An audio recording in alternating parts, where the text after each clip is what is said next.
Take me to another place where the fairy tales don't end. Magical, magical land.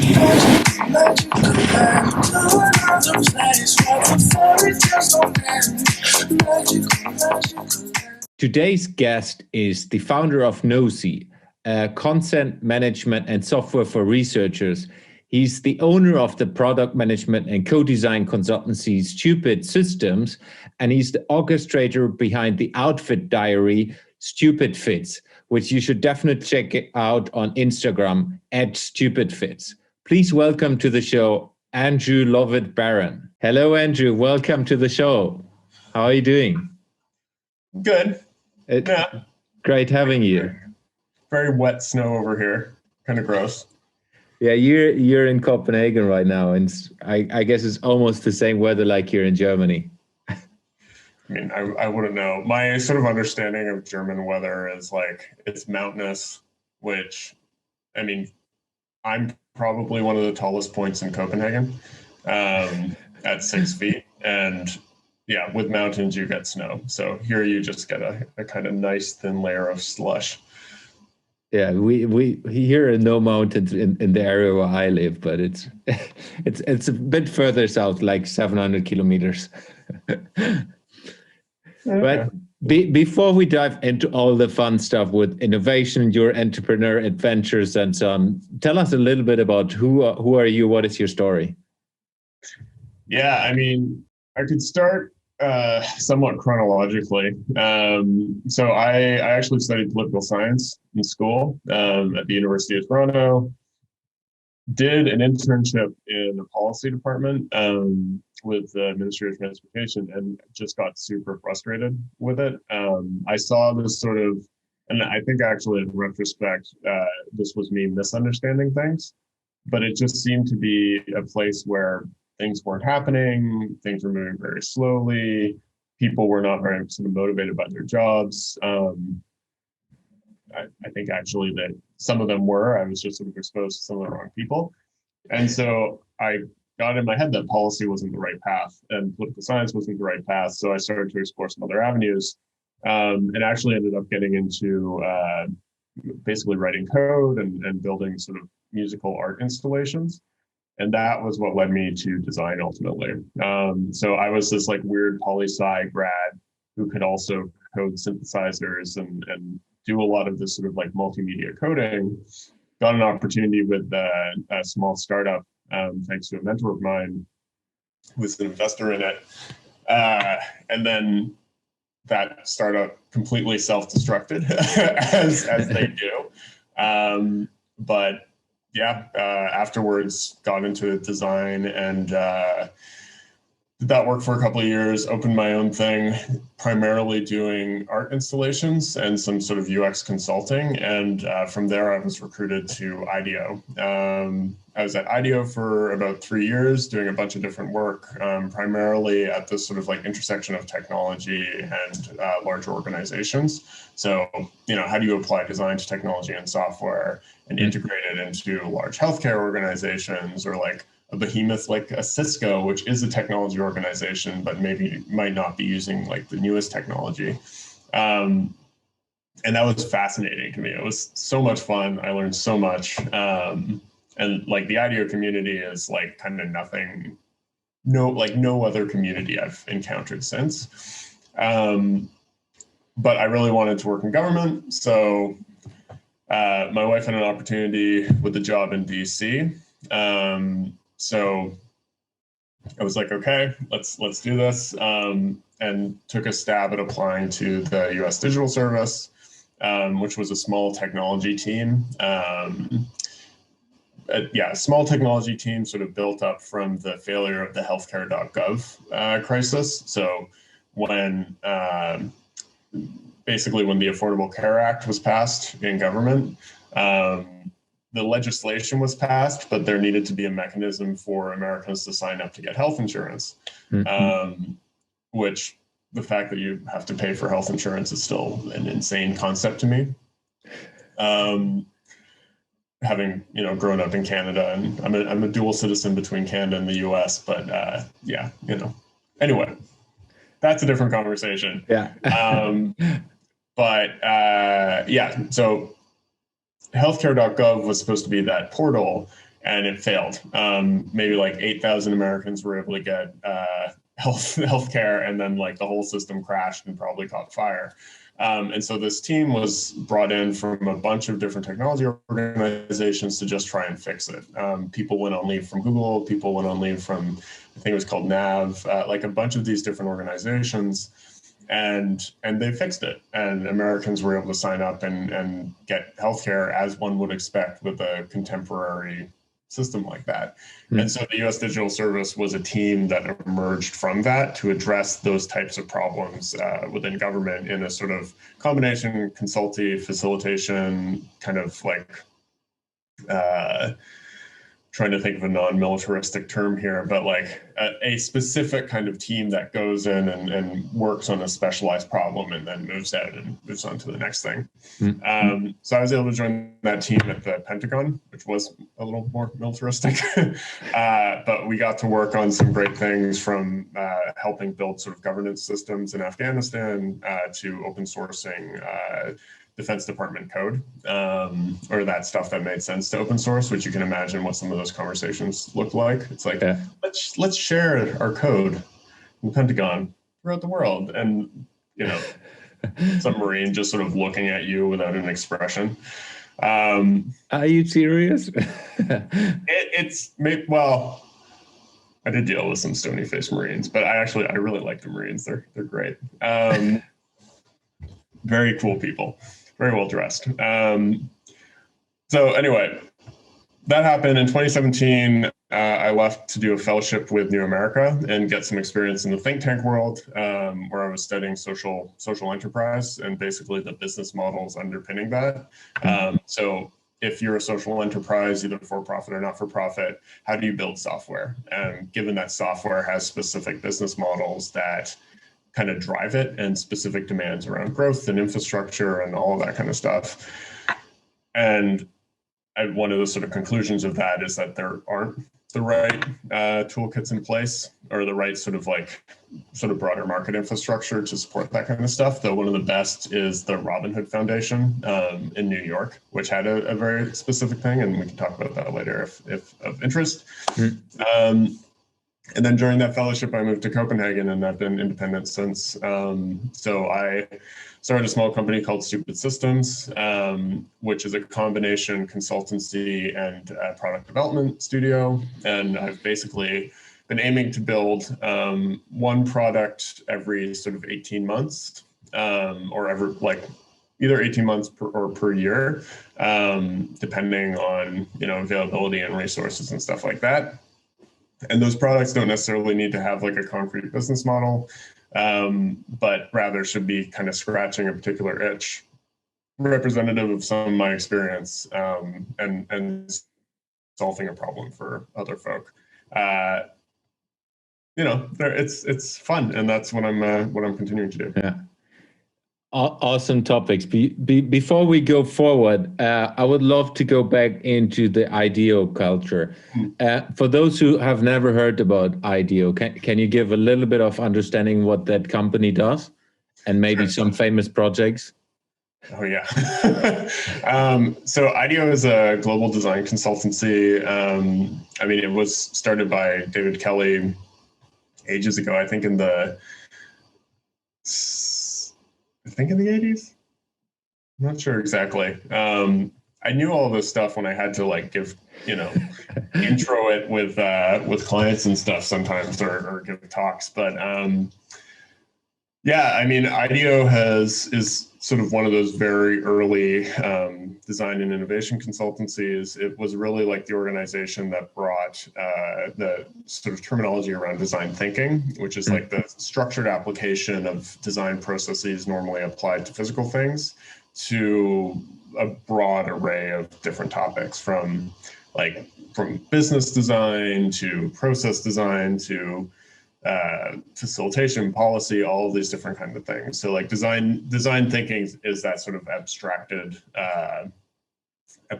process, abstracted mechanism of thinking about iteration and feedback and similar. So IDEO really popularized that, and what it did is it kind of opened up the scope of potential opportunities that IDEO could pursue in terms of like the scope that designers were allowed to work in functionally. So IDEO started off as like primarily engineering, like mechanical engineering. Like some of the famous things that they've done include like you know, the early mouse. Like they, you know, work with Apple. There's been a bunch of work in the sort of like medical device space. So there's a very classic design for a, I think it's one of those like camera scope things, like the controllable, but it was prototyped, like the ergonomics of it were prototyped by just taking a couple of pieces like that were around and like taping them together. And it's like, oh, okay, this is the most ergonomic way to, you know, prototype this or to handle this. And so that mechanism of prototyping became something that like, you know, you prototype at the appropriate level to understand the thing that you're trying to understand. So IDEO is it's an organization that really espoused and embraced that type of culture and has worked with some of the largest organizations and some of the most interesting problems out there. I know one of the things they've been working on recently is some of the circular economy stuff as well with the Ellen MacArthur Foundation, which has been like fascinating to follow along from outside now. Taking another step, so design and inspirational topics, working with a startup before, if I remember right, and then going into government. It's like, how do you, that's for me, it's like two different universes from a thinking perspective. How did you decide in going into government? I mean, part of it is the journey along the way. So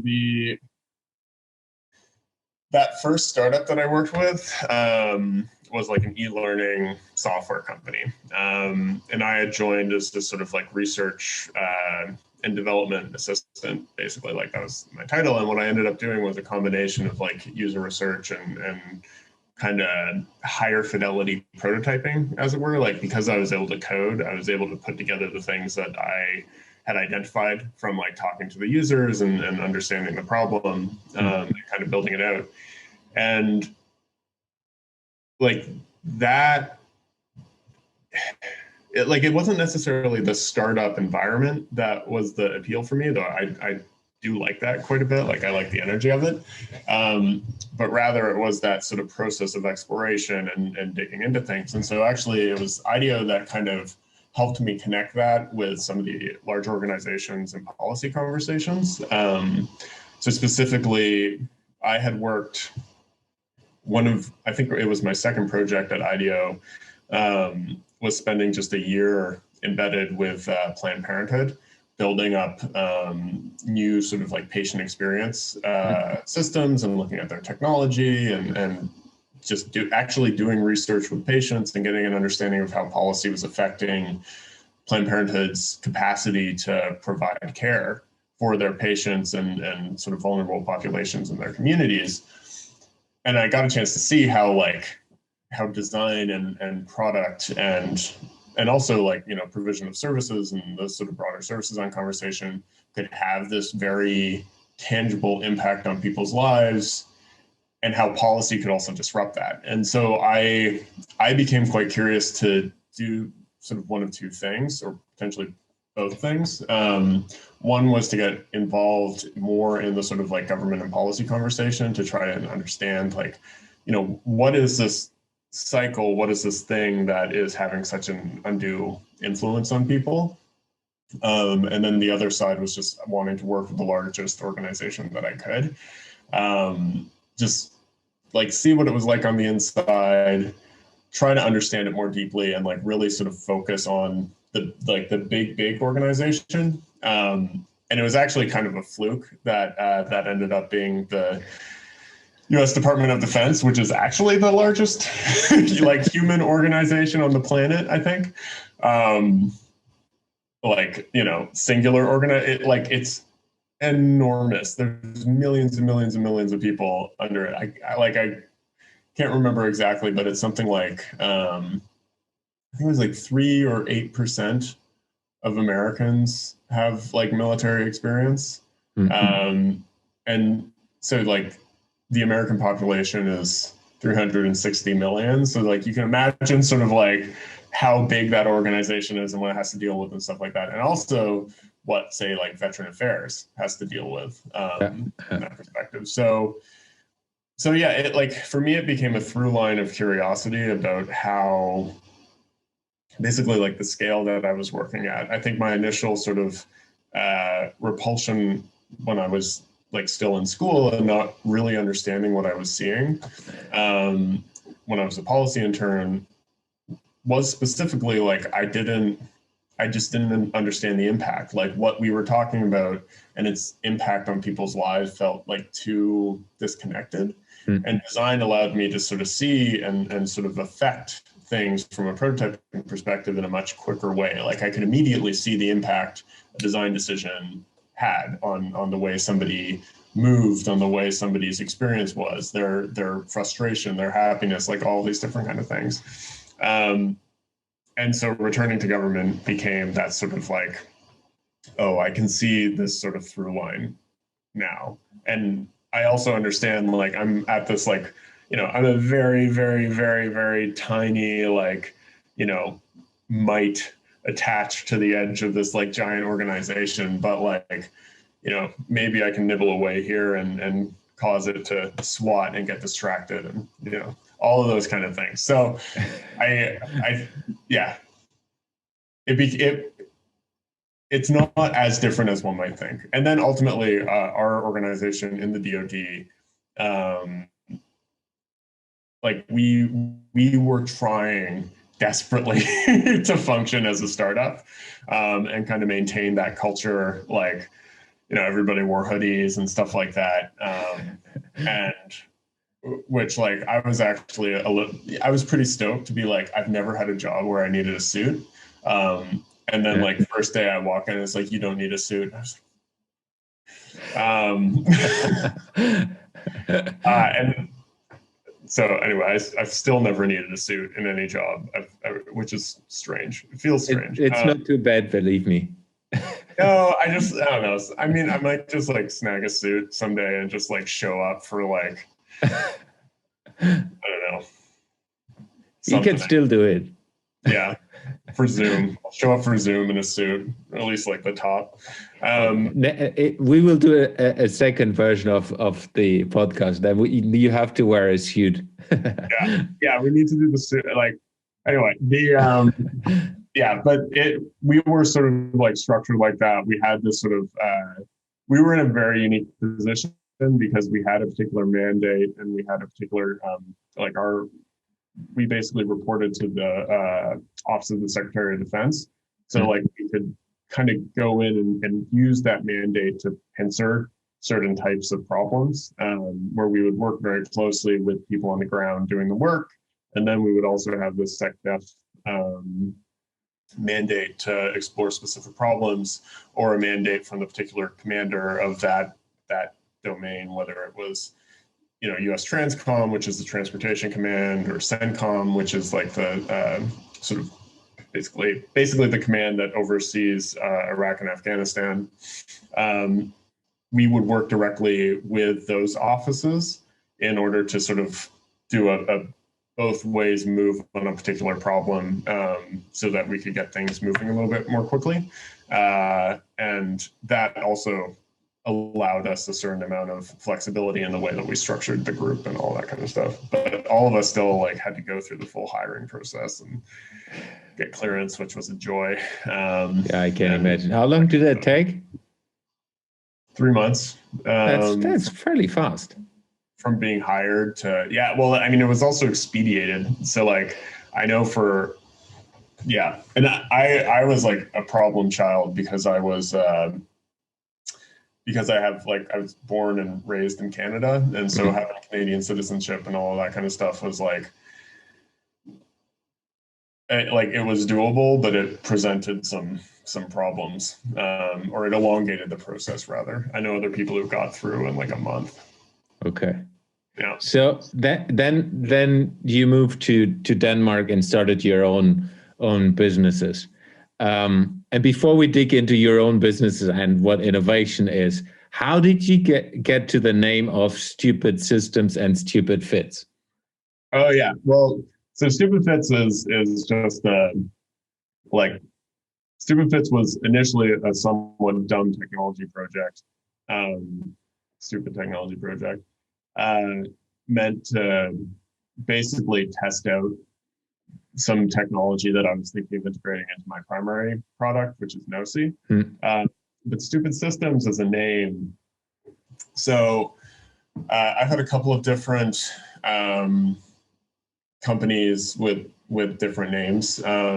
So back in Canada, before I moved to the States for IDEO, I had a small consultancy called Relay Studio, which, you know, like it's kind of a nothing name. Like I still don't quite know, because I was thinking of it in terms of like a physical relay, like connection points, and then like, you know, at that connection, there's actuation, but, or, you know, something happens. But when I was thinking about Stupid Systems, like I was specifically looking at building a company that engaged with what other people see as chaos or sort of like frustration in a way that's sort of structured and creative. And so like that has been for me a little bit of a secret sauce, or like a superpower in my consulting work, where I have been able to go into big organizations and move in a nimble and I think like sort of empathetic and constructive way, whether that's, you know, working with frustrated bureaucrats or like clients who really don't want some like 30-something consultant coming in and telling them what to do. There's a lot of systems in place around us that are, you know, they're there for a reason, but they present or they sort of off gas in kind of stupid ways. And one of that sort of the manifestations of that off gassing is people being frustrated or protective or whatever it might be. And so I kind of wanted to just engage with these systems as they are. Like they're, you know, they're dumb, but they're there for a reason, and let's try to explore why. So it's like a little tongue in cheek. And it's also actually like, it's a name that everybody kind of like talks about. So whenever like I speak with the client about it, or like it shows up on an invoice or something like that, like I always get a sort of like Stupid Systems. It's like, yeah, that's me. So. Yeah, it's. I have to say, it's way better than Heitland innovation, because everyone knows that's what it is, roughly, at least.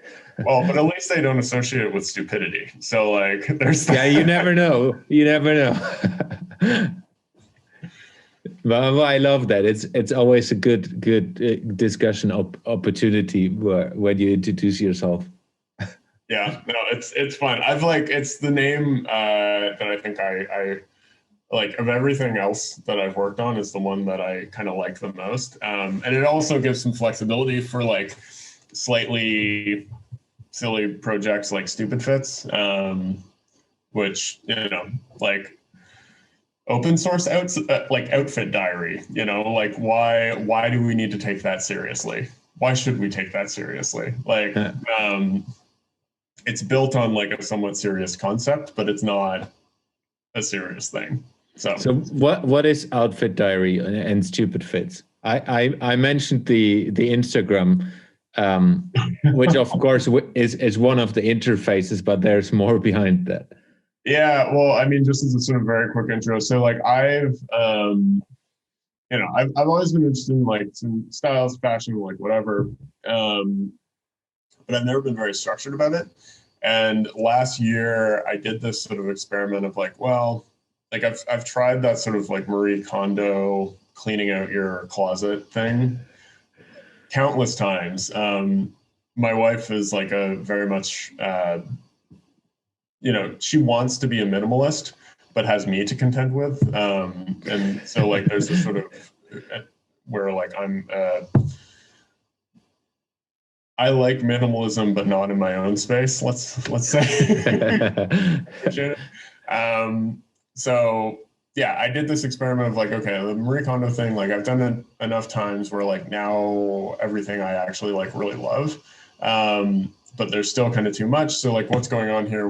What else can I do? And I did this experiment of basically just recording everything I have, and recording what I wore every day for a month in this database, and like just Notion, like that sort of structured data app, and seeing what happened. And actually, I wrote about this on andrewlb.com, so you can check that out if you want. But and I will put the link in the show notes as well. Yeah, there's a lot more depth. Like I did a fairly long write-up about it, but it completely changed the way that I dressed, because I saw this sort of like, I had a uniform that I wore, but I wasn't very happy with that uniform. And so what it did was it forced me to just take a lot of the things, like the objects or the items that I liked, and I had some kind of affinity for, and actually integrate those into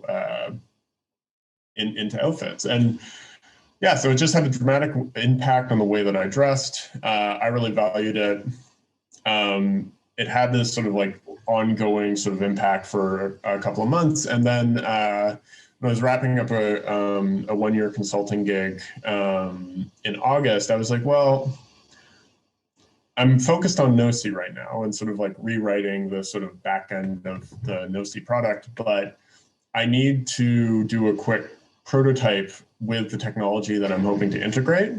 So why don't I just build Stupid Fits? And I had the idea for Stupid Fits. I was just gonna like, let's just do it. Let's just like make it really quick and like, build a very simple thing, and I'll learn the things that I need for my other product, and then I'll just sort of like put it away. And it ended up being a lot more interesting than that. So it's, I built it in a week, just to sort of like basically remember how to code again, and learned the stuff that I needed to learn. But then I actually ended up continuing to use the thing that I had made, to sort of, and what it was is it's just an outfit diary. So every day you kind of post what you're wearing, like with one of those sort of like fit pick type of, or outfit picture things. But what Stupid Fits allowed you to do was two things. One, you actually had a database of like each thing that you had, and you could very quickly associate that with what you were wearing. And then it gave you a tool to look back. It's like, okay, so I have this thing. If I'm thinking of building an outfit from like, let's base it around like the pants or a jacket or whatever, I can click on the brand for that or that particular item and see all of the sort of outfits that have emerged from that. Mm-hmm. And sort of like tied in with the kind of the whole innovation concept, like the like recombinant innovation, that idea of like bringing together many different things to create something new, is this like small piece of daily creativity that you can do with fashion and clothing and everything else. And that's ultimately, I think, like when that becomes structured and consistent, that's when personal style tends to emerge. Mm-hmm. So Stupid Fits ended up, I mean, it started as an experiment, became a quick, again, like test, like learning tool, and has since evolved into something that's, whenever I have time to work on it, something that's sort of playing off of this thesis of like, can you build something that works into the feedback cycle of, basically trying something out, getting external validation, and then internalizing that thing that you tried, and doing that on a daily basis without much effort. And, so Stupid Fits now has stuff like groups, tournaments, which like people have done, like these fit tournaments, which it's quite fun. there's collections, so you can collect stuff that you see on the platform into just kind of an inspiration board or something to share. And then it has a bunch of export functionality for stuff like Instagram. So you can either import your Instagram or export to Instagram so that others can easily sort of connect with the stuff you're doing, or you can just keep it all private. You know, like there's automatic face anonymization and stuff like that. Because like a lot of people will want to sort of post their outfits, but it's kind of like awkward to do so. Yeah. And so people will like hide their face while doing it. I'm kind of in the middle. I'm like, well, I mean, I'm building this thing, so I might as well be open about it. But it is also a little obnoxious to just be like that all the time. So yeah, what I for me, it's already, it's like the business perspective is ticking in, and it's like, oh my God, that's a tremendous opportunity for fashion brands to use it and promoting their sites, and for fashionistas and for people who are into fashion who could use it for different business purposes. And the fun thing is that emerged in a way of as a kind of prototype learning experiment, and it could be a huge business in itself. That's for me always the interesting part of finding it out. Yeah, I mean the interesting thing about Superfits for me is that it is very much. So I initially was thinking it's like, well, I'm going to build this thing and I'm going to see what business model emerges from it. Yeah. And I actually think so. There's a bunch of other tools in this ecosystem that are tied in specifically to that kind of like commercial loop. And it's all very much tied into buying, which is one of the things I realized, like as my own sort of style, I think, was developing, or I was becoming more sort of intentional or aware of it. Like I like buying stuff. I also like having the stuff that I've had for like years and years and years as just like I like maintaining it. And so like, you know, because I haven't, say like a cardigan, I've not bought a cardigan in 10 years because I've maintained this like one particular cardigan that I have for that entire period, because I know how to sort of like maintain the clothes, and I'm very careful with it and all that kind of stuff. And so I realized that the whole like getting into building something that fits into that commercial loop didn't feel quite right for what I was trying to do. So the sort of avenue that I'm going down with it right now is actually thinking of like not just looking at like, this is the product that's going to provide value, but instead looking further back at like, well, what was the process of building this thing over time? It was building something that was scratching an itch that didn't actually take very much time. Like I only put like a few, like maybe 2 weeks of like really hard work, and then like some evenings and weekends here and there when I'm not working on my main thing. And so that broader loop became like, maybe that's the thing that can offer some value to other people. So probably what I'm going to do is I'm going to open source the product, and then build like a course or like some different pieces around that. Like, you know, if you want to scratch your itch, like irrespective of the skills that you have, like here's the sort of pathway to actually do it. And like, here was the outcome for what I had created in that mode. Yeah, and that's, I love it because it's kind of empowering people to innovate, empowering people to test things in a different setting and just do it. And that's, I love it really much. So before we dive into Noticy, which is again a different flavor, but that's for me always so interesting in working with you and talking to you. It's like content management software for research. It's like, that's so far of a difference to Stupidfits from a way of thinking, at least from an outsider. That's why it's already interesting. But before we dive into this, what is innovation for you, and how do you see innovation? Yeah, I mean, this is like, I find this to be a really hard one, because like, I think a lot of the way that innovation gets used and like thrown around and sort of packaged, as it were, is like kind of bullshit, to be perfectly honest. It's, you know, like I've seen some of the most stagnant creative spaces I've seen are, say, like innovation hubs, right? At like in large organizations, or even sometimes, you know, in cities where normally you're supposed to see like startups running around and setting fire to stuff. And so in a lot of ways, like it feels like there's this kind of innovation theater practice that's emerged out of the practice of innovation and the process of innovation, and also, frankly, the chaos of innovation that is meant to be more easily consumed by, frankly, folk who have resources. So for me, like innovation,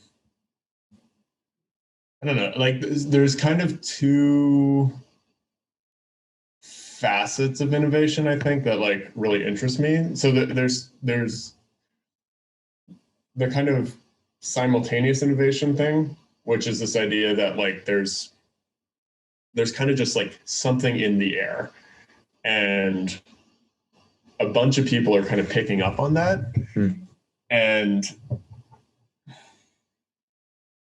And those sort of like different facets of innovation, or that thing in the air is being synthesized into something that is new. And that might be combined with other things. That might be, you know, there might be things stolen. There might be things that are like completely wrong. I think like some of the classic examples are, you know, like say flight. Like human flight, like we know the Wright brothers, we know like this sort of like epic grind that they went through, but like there were lots of people who were working on flight, and it was just like there was something in the air. There were a couple of people who were working on a similar type of technology, and in the case of the Wright brothers, they were just grinding through trying to like get the details right, and you know, like stagger from their crashed like proto planes, and be like, all right, different wing design, cool, get me an ice pack, like that kind of thing. And I actually think like, you know, we see a lot of the same things now. Like what was interesting about Stupid Fits is like ultimately Stupid Fits was built around this idea of like, how do you support not necessarily fashionistas or like, you know, the big brands, but like, how do you support people who are hobbyists? Like who one of their hobbies is just like fashion. It might be a brand, it might be a, you know, a particular style, whatever it might be, but like it's a particular type of person. And there's another app that emerged in the like exact same vein with a lot of the same features that Stupid Fits has, just with a different business model. Frankly, probably one that'll lead to more success. But like in that specific case, or I think the thing that's really interesting about that specific case is that like, you know, there's something in the air. There's a need, and then there's sometimes people who can build things around that need. And it's certainly not something that's like directly, like the broad idea isn't super new, but the approach and the particular combination of things with which I approach it might be something that's relatively unique. And that gets to the other side of innovation that like I particularly find fascinating, and that I try to build a process around, which is the kind of recombinant side of things. So like, how do you as quickly as possible gun through as many different combinations of or permutations of a particular problem as you possibly can, and then from that sort of agglomeration, do it again and do it again and do it again until the thing that sort of feels right, or at least that performs well, or, you know, maybe some combination of both, or sometimes not performing at all, but, you know, feels right. Like, how does that become the thing that you end up putting into the world? And I think that happens a lot more frequently with what we call innovation or newness. Like it's just literally you have somebody who has a different background, a different training, a different experience. They're reading a different book. They're interested in different things. Taking that experience and contextualizing it with the problem at hand, and having the resources and trust and capacity to actually bring that into a level of fidelity that others are able to sort of absorb that, and they might see it as something new, but really like it might just be a combination of a bunch of old things that is solving this problem in a way that hasn't necessarily been solved before. How do you see I mean, you have worked with a lot of larger organizations. How do you see the human part, like the kind of the piece of the human inside the innovation topics? Yeah, I mean, like usually you have a bunch of people and like usually it's all happening like yeah, this is the funny thing about synthesis. So like if you're engaged in, say, a research process or like a design research process, you're going through this sort of like, you're structuring the problem, you're gathering as much data about that in whatever way that you can. That might be quantitative, it might be qualitative. You're interviewing people, you're doing like desk research, you're doing all these different things. And then you're taking that information and putting it up around you. So like that sort of designers with a wall of Post-it notes is really just like a learned behavior of taking this information that we have and externalizing it and making it kinetic, so that like we can actually, when you can move a Post-it note around, that becomes like the moving of an idea and then the associating of that idea with something else and potentially the opportunity to argue with somebody. But like the stuff that actually happens is all in your head. So like some of the most interesting conversations I've had was like after a research trip, after we've done like, we've done our clustering, we have our like, our walls filled with Post-it notes, then everybody goes home and sleeps on it and then comes back and is just like arguing completely different things that we had never talked about before. And like, it's that sort of like that synthesis, in my opinion. Like we talk about like, oh, we're engaging in synthesis when we talk about this sort of process of what I would argue is a structured innovation path. But like the actual synthesis is like us seeding our brain with all of this information and allowing it to sort of like merge into each other and create something somewhat new. Yeah.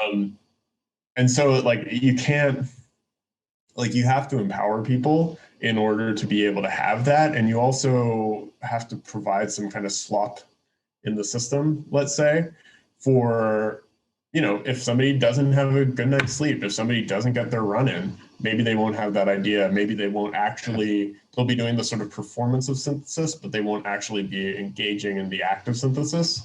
And maybe that's the thing that they need. And so I think that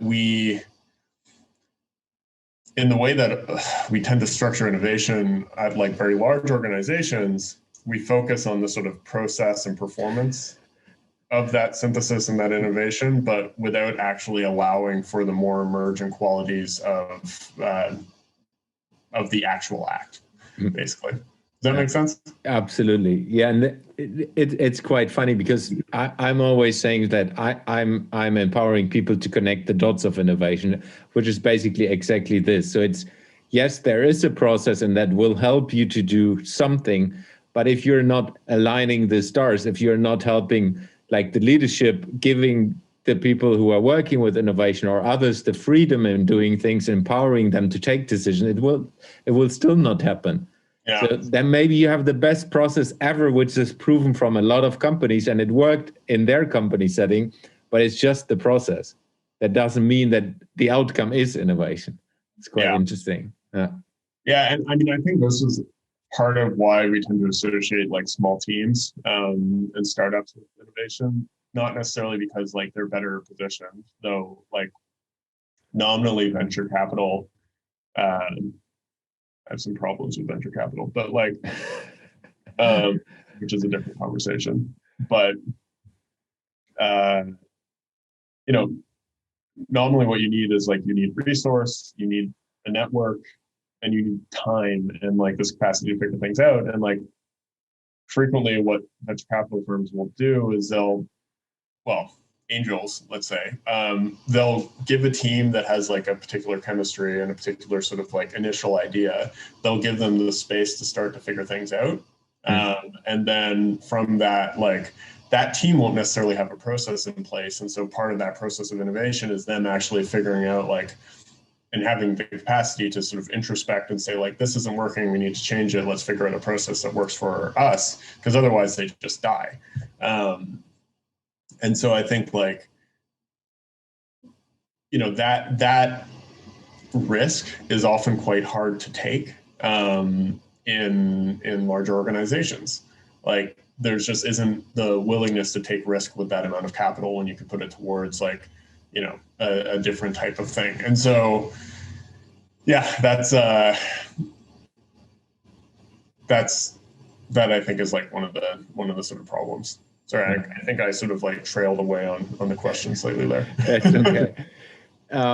Let's go into Noticy. So what is Noticy about? What do you help companies to do? Yeah, so Noticy is a consent management platform for researchers who are primarily doing any kind of qualitative research where they will need to collect informed consent from the research participant in order to make use of the data or media that's collected. So I had initially created Noticy from, you know, a relatively traumatic experience of losing some consent forms and not being able to use the media that we had collected from those particular interviews. We still had like the sort of, we could use the interview data because we had that recorded, but we couldn't use the media, which would have been very, very nice. And, you know, I've heard from and seen in a lot of organizations, like, consent is something that's tenuous. It's something that people feel like they're always doing wrong, or that is just kind of a theater thing, but they don't actually pay attention to. And under the GDPR, like, you know, now, like, you really, like, you have to collect consent. Like, Article 7 of the GDPR is the sort of one that deals with consent issues, and, like, you have to collect informed consent. It has to be specific to the issue at hand.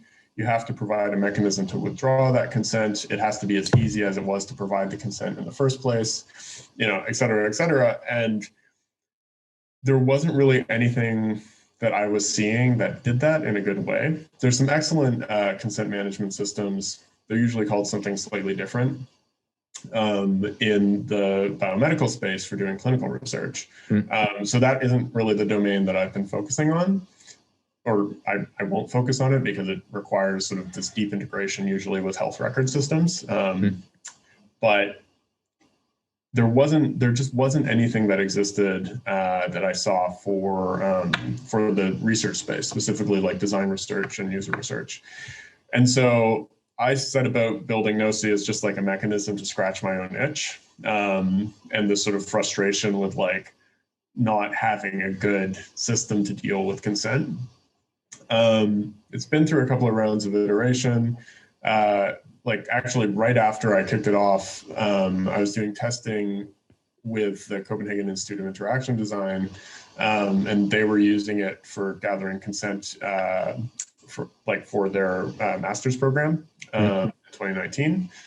And then I was included on the Harvard Kennedy School privacy forecast as, like, what are tools that exist in the sort of privacy domain. And then just sort of midway through last year in the spring, I got a grant from Sage Publishing, so the Sage Ocean Concept Grant, to take Knowsi and bring it into the academic, specifically the social sciences. And so that's the current kind of focus for Knowsi. It's a stable platform for managing consent that, like, a number of user researchers are using in their particular practice. And now I've been repurposing it so it can be used by academic research ethics boards to basically manage all the consent for their students and stuff like that. The interesting piece with that has been, like, I've never, you know, it's one thing to, like, sell, you know, because the way Noticy works right now is, like, there's a forever free mode, which is just like, you get a small number of consents per month. If you're only doing a couple of research interviews, or if you're a student or whatever it might be, like, you can use it for free, and it's you know, it's no problem, and you get most of the features.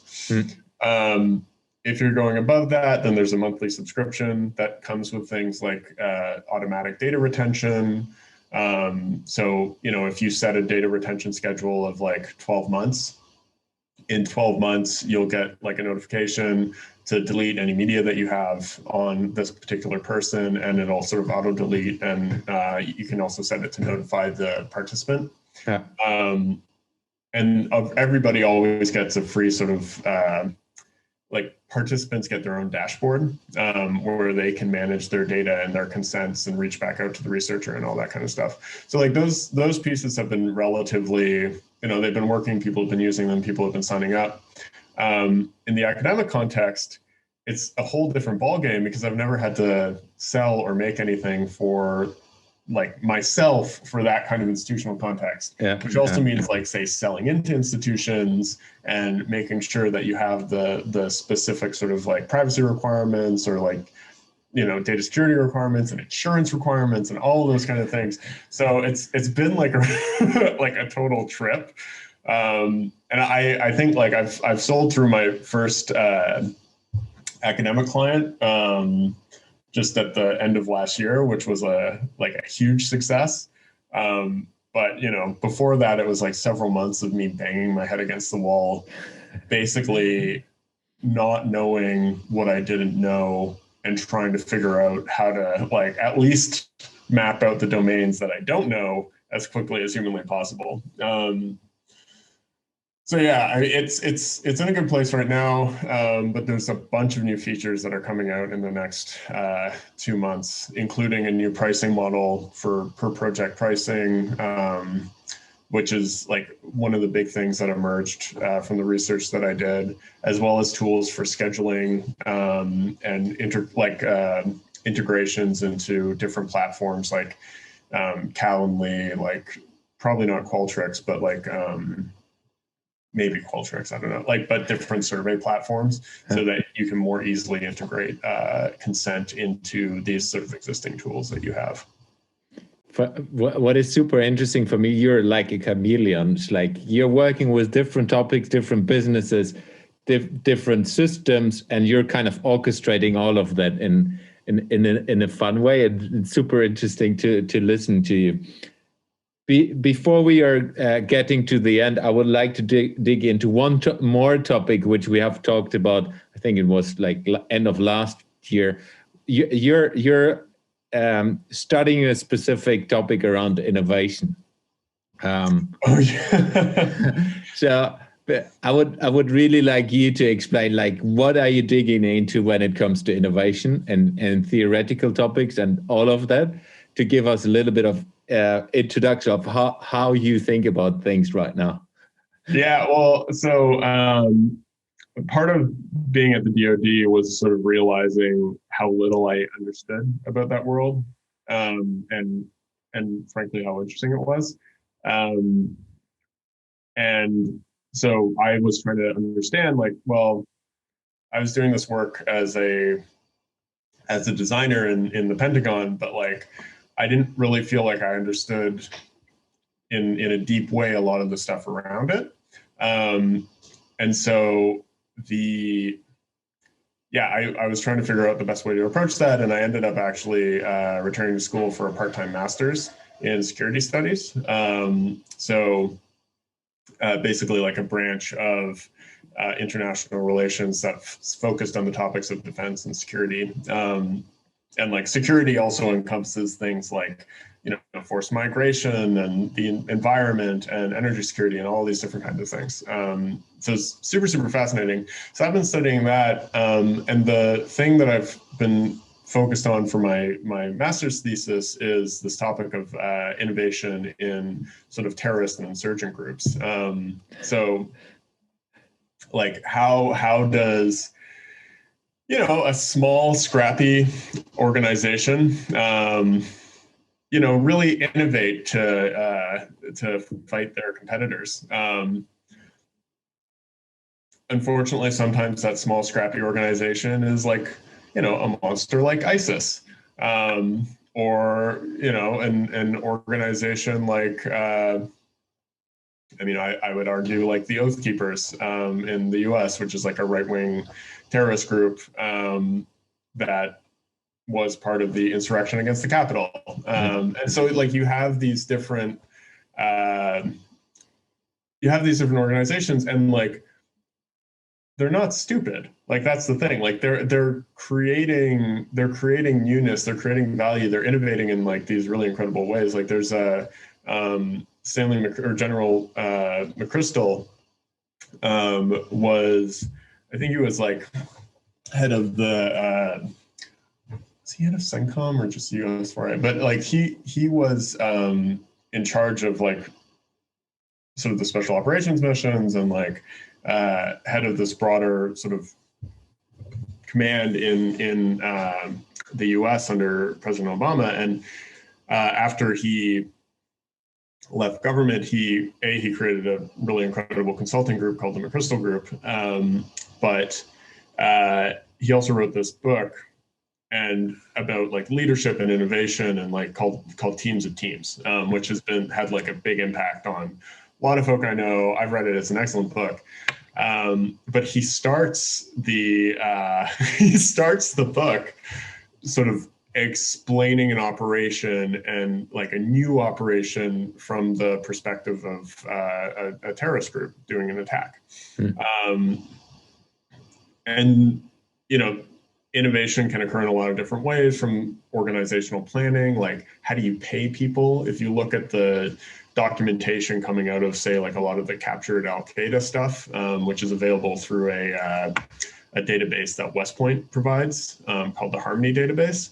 Like they're talking about, you know, bureaucratic minutia around how somebody gets paid, or like, you know, where an operation should go, or like, you know, who gets what particular dispensation based off of like a suicide operation or something like that.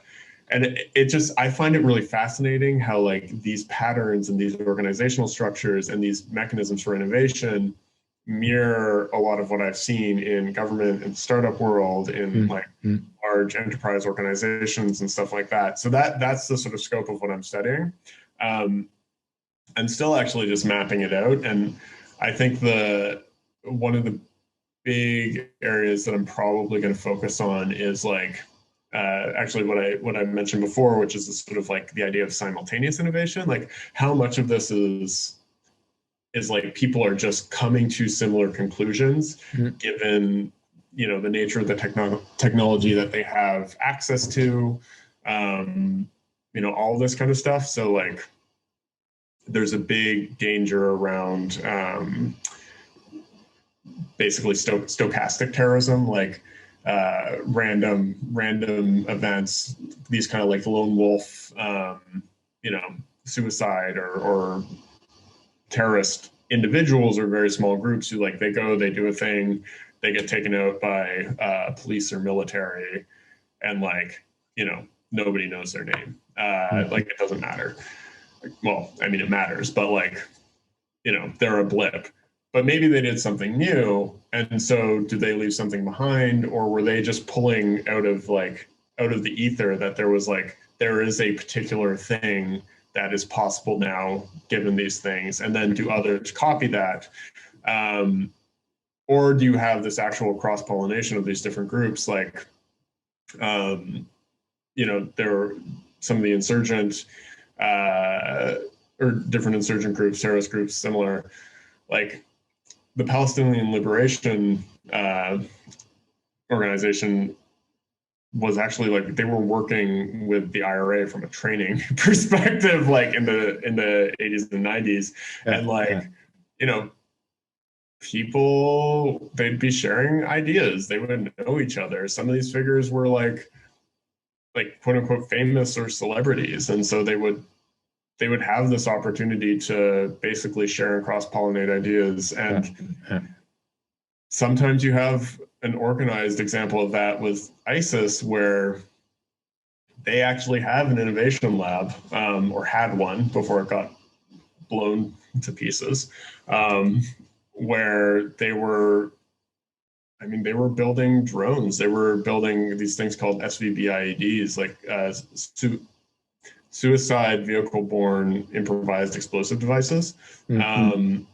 They were building those so that they were armored, so that they were more effective. And like sometimes they'd have a person inside, but they were also working on remote ones, which, you know, it's unlikely, or jury's out as to whether or not those were ever actually used. But they had people who were engaged in an incremental innovation process with these things that were like killing lots of people. And the people who were building these, who were sort of building these SVBIED factories, and you can look at the reports coming out of the some of the different American support missions in around Iraq and Syria. Those reports will say, like, we hit an SVBIED factory. We took out an SVBIED that was on this road. We took out like 3 SVBIEDs in Mosul. They're just like literally airstrike reports that are public domain. So there was a lot of opportunity for iteration and innovation in that group. And, from a counterterrorism perspective, like, you need to figure out how to disrupt the innovative process, stop innovation in its tracks for the enemy. So yeah, that's the sort of domain. I find it really interesting. I think it's really interesting to, like, as a mechanism to study innovation in organizations where you can only look at archival records, or like, because I can't interview any of these guys. Maybe you shouldn't. No, well, I mean, I can't. Like, from an ethics standpoint and from a security standpoint, like, so it's an interesting methodological challenge, but from what I've seen so far, it's there's some pretty interesting stuff there. And if that sort of general topic interests any of your listeners as well, there's a really great group out of Princeton called the Empirical Studies of Conflict group, where, like, I've been drawing a lot of like the sort of network around that community is where I'm pulling, like, a lot of my secondary sources. And they have a really excellent podcast called Irregular Warfare, which like digs into these topics with a lot of sort of academic rigor and depth. I will put it as well into the show notes for everyone who wants to dig deeper. And maybe if you're up for it, when you're further down the road with your studies, we can do a second version of the podcast where we dive deep into that. So slowly getting to an end. So if you could work with a project which would be attached and of course connect to innovation, which will have the possibility that everyone in the whole world would be benefited by it or attached by it, what project would you love to dig into and look into?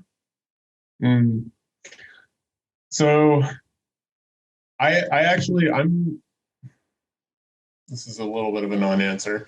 I'm really interested to dig deeper into some of, like, the ecosystem of tools around open source hardware and like specifically around things like 3D printing and CNCing and some of that stuff. I feel like some of the most, so I built like a 3D printer like a decade ago and had to sell it when I moved to the States. And hadn't gotten that involved in it since, just because like I was sort of focused on a lot of other things. But when I see sort of like inspirational, like, I mean, there's a lot of inspirational stuff like everywhere, but a lot of it is like kind of closed. And one of the things that's like particular about the 3D printing community and the CNCing community and the whole open hardware community is that it's building genuine good that drives, I think, a lot of sort of private and closed source innovation in a very, very rapid way. And so like, even just sort of like looking at where 3D printing is now versus where it was like a decade ago, the amount of incremental improvement that has taken place just in the way that the hardware is designed and people iterating on different concepts or like wanting to do something, but it not quite working out or thinking of new things to do, like even the stuff at the beginning of the COVID crisis has been fascinating, because like people in those communities were like, oh, cool, I have this resource, I can make something really quick, and then we can just sort of go from there. Yeah, I just think I think it's really interesting. And I think that like, I think the more people who don't think of themselves as able to engage in the open source sort of community who can, the better off absolutely everybody is going to be. And also like, some of the topics are super like not sexy in any way, shape, or form. Like it's like bare bones, like infrastructure kind of, like what's the most basic thing to make a thing turn on? Like, how do you make a light turn on? Or how do you move this thing from this point to this point? But all of that stuff builds up into a greater, I think, societal good. And there's a lot of problems still to be solved. And like the very cool thing is that I now think now there's a lot more models of people taking open source into a sort of like commercially viable domain while still keeping things as open source. And I find that really inspirational. And I think the scope for its impact is much greater than I had originally thought, or originally understood, let's say. So yeah, that I don't know if that's like quite an answer or non-answer. Yeah, no, it's super good. So I think it's an interesting topic to dive into and really look into what it could be, and having, like you say, a wider good than just one specific reason. So where will you be in a year from now? And you can answer that in different ways, personally, privately, business-wise, doesn't really matter. Yeah, so in a year, like, I don't know exactly where I'll be, but hopefully Noticy will have some more customers. Hopefully Stupid Fits will be open source by that point. And hopefully you will have subscribed to my newsletter at andrewlovett.com, which is a sort of weekly just essays on whatever I'm thinking about, reading inspiration, topics, stuff like that. Yeah, and I will put a link to your blog, which everyone definitely should be having a look at as well, into the show notes. Awesome. It was awesome talking to you. It's a pleasure, and I hope we can really do a second version diving into all the innovation topics. Yeah. It was awesome talking. Thank you very much for your time, Andrew. Awesome. Thanks, Jens. Take me to another place where the fairy tales don't end. Magical land, magical land. To another place where the fairy tales don't end. Magical land.